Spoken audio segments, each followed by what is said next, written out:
غلط محبتیں، غلط لوگ، غلط وقت، یہ سب کچھ ہمارے نصیب کا حصہ ہے۔ اگر آپ کو کسی غلط انسان سے محبت ہو جاتی ہے تو اس میں آپ کی کوئی بھی غلطی نہیں ہے، بس آپ یہ سمجھ لے کہ وہ اللہ کی طرف سے آپ کے لیے آزمائش تھی۔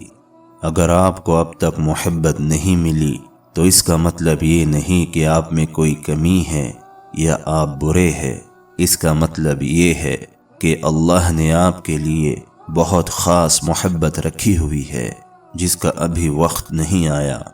اگر آپ کو لگتا ہے کہ آپ کے لیے کوئی بھی شخص نہیں ہے تو آپ غلط ہے، کیونکہ کائنات کی ہر چیزوں کا اللہ نے جوڑا بنایا ہوا ہے، تو اس نے یقیناً آپ کا بھی جوڑا بنایا ہے، لیکن اس وقت تک پہنچنے کے لیے ابھی آپ کو کچھ مشکلوں سے، کچھ اور منزلوں سے گزرنا ہے۔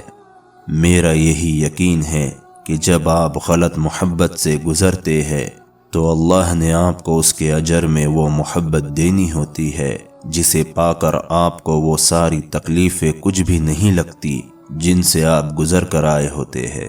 پھر آپ اس مقام پہ آ کر کہتے ہیں کہ یہ اجر تو ان تکلیفوں سے بہت بڑا ہے۔ یقین کرے ساری کمیاں وقت اور صبر کے ساتھ پوری ہو جاتی ہے۔ میری ایک بات یاد رکھنا، وقت سدا ایک سا نہیں رہتا، وقت کے ساتھ ہی آپ کے حالات بدلتے ہیں، آپ کے نصیب بدلتے ہیں۔ آج سے کچھ سال پہلے جہاں آپ تھے اب وہاں نہیں ہیں، اور اس دوران آپ نے کتنے راستے بدلے ہیں، کتنی منزلیں طے کی ہے۔ بالکل ایسے ہی آہستہ آہستہ سب ٹھیک ہو جاتا ہے۔